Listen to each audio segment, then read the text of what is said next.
Hi guys, it's Mano. How's everyone doing? Good, I hope. Today I wanted to do another top 10 video for you. It has been a request from a few peeps. So it is 10 designer powdery fragrance. What is powdery? What makes a powdery fragrance? Some people have asked that before because they're not sure what it is they're smelling or where it comes from. So before I start, powder can come from a few things. First of all, the most literal sense, where a fragrance can have a baby powder note or even a talcum powder type of note.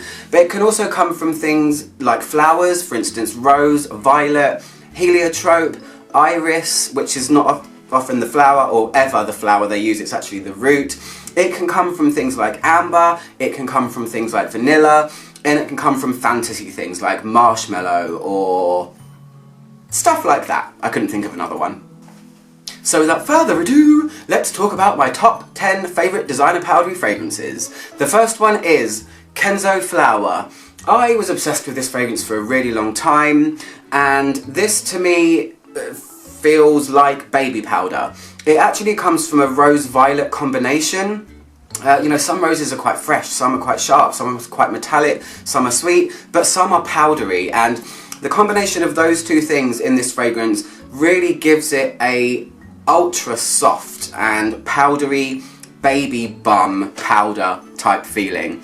I have the Eau de Parfum. It is the biggest bottle in my collection. It just towers over everything. It's really awkward, but the Eau de Parfum lasts a really long time. It leaves a really nice trail, and if you want to smell gentle and cute and pretty and all of those kind of things, Kenzo Flower will probably be a good one for you, so try it out.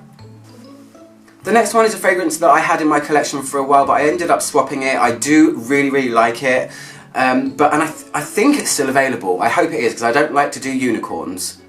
It's Chloe Love by Chloe. It came out in this gorgeous ambery liquid with a little gold chain. And this one is powdery from iris and also a combination of rice. This one is one of those vintage, powdery, sort of makeup-like feeling fragrances. It feels very glamorous. It feels like a nod to the past. It's really gorgeous. I just didn't find myself wearing it so much, so I swapped it with somebody for Chanel Allure. Anyway, yeah, Chloe Love, really nice. If you can still get it, I think it's a winner, so try it out. The next one is Cerruti, and it's 1881. This one is really special, and I know some people think that it smells like old lady, dare I say it, but people say that all the time. This one kind of stood the test of time. I think it's a 90s fragrance. It's really powdery, but it's really strong as well. I really like it when a fragrance features a powdery feeling, yet isn't weak or subtle or soft. This one, you can really smell it, even though it's soft. It's like being, I've said it before, punched in the face with a pillow. So I would try that one out. It's very floral powdery though, that one. It feels mumsy, I'm not gonna lie, but if you like powdery things, it's definitely worth a try, so check it out. Also, I should say, I'm not going to feature Dolce & Gabbana Red Cap in this video because I feature it in every video because it comes under favourites, blah blah blah blah blah blah blah blah. It's not in this video, so it's a different set of stuff. But on the side, D&G is probably, you know, my favourite powdery fragrance ever. The next one is Bulgari Femme. I think it was the first fragrance they ever released. So gorgeous. A friend of mine used to wear this and I just couldn't, I was obsessed with it. The powderiness in this one, it comes from violets. It's centered around violets. I call it the most glamorous violet fragrance I've ever smelled. It feels golden. It feels like you want to put on expensive jewelry and wear a gown. I mean, not me, but that's the woman I see when I smell this one. It's a really gorgeous, expensive smelling violet with a beautiful powdery edge. Obsessed with it. I actually would love to get it back in my collection. I miss it a lot. The next two kind of go hand in hand because one is a unicorn, but then the next one I want to give you an alternative for it because it's very close to it. So these two are kind of a two-in-one, so I guess I'm cheating a bit, but hey, what are you going to do? So the first one is Chloe Innocence by Chloe. This fragrance came out in the 90s and I was, again, really taken aback by it. It felt like such a ghostly, fresh, powdery fragrance. It was really ethereal, super pretty. It was so pleasant to smell, which is why I hunted lots of bottles of it down once I started fully collecting fragrances. It was one of those childhood things where I just could never stop smelling it. I was obsessed. And unfortunately, they discontinued it because, you know, all the good ones get discontinued. But the next one I want to say is, which I think is still available, there is a fragrance that comes in an orange bottle, and it's by Shiseido, and it's called Energizing. That is the closest thing I have smelled to Chloe Innocence, if you would like to see what that felt like. It's the cleanest, most ethereal, gorgeous, powdery fragrance that I think I've ever smelled. Apart from D&G. I lied.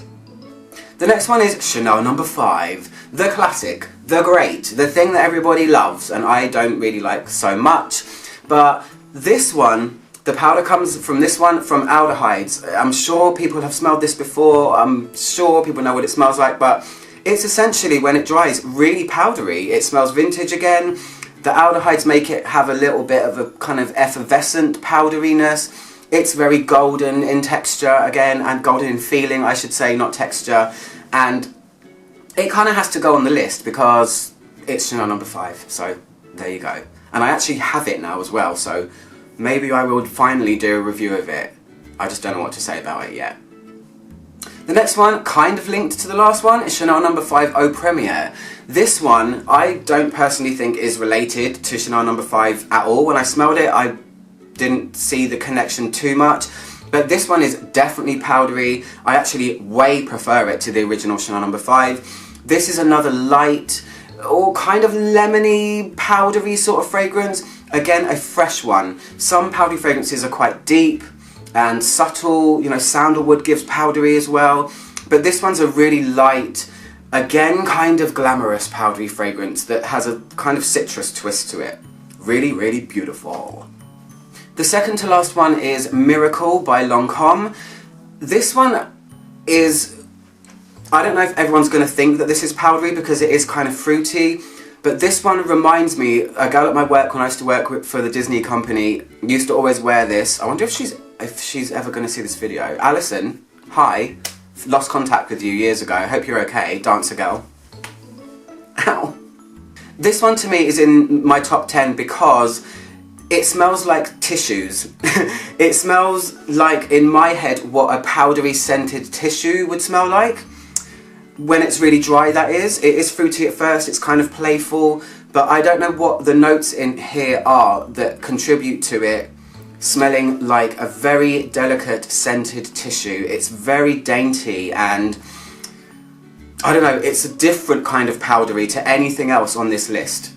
Absolutely love it though, and I need to smell it again to get those memories back. My mum actually wears it sometimes as well, so I think I'm going to raid her perfume and see if she's got it and then steal a bit. And the last one is on my list because of my mother and my auntie. Both of them wear this fragrance. It's Donna Karan Cashmere Mist. The first time I smelled this, again, entranced. These fragrances, a lot of these come from my childhood, and liking that comforting, powdery sort of feeling in a fragrance. Cashmere Mist is like a cashmere sweater, soft, woolen kind of powdery. Really, really smooth.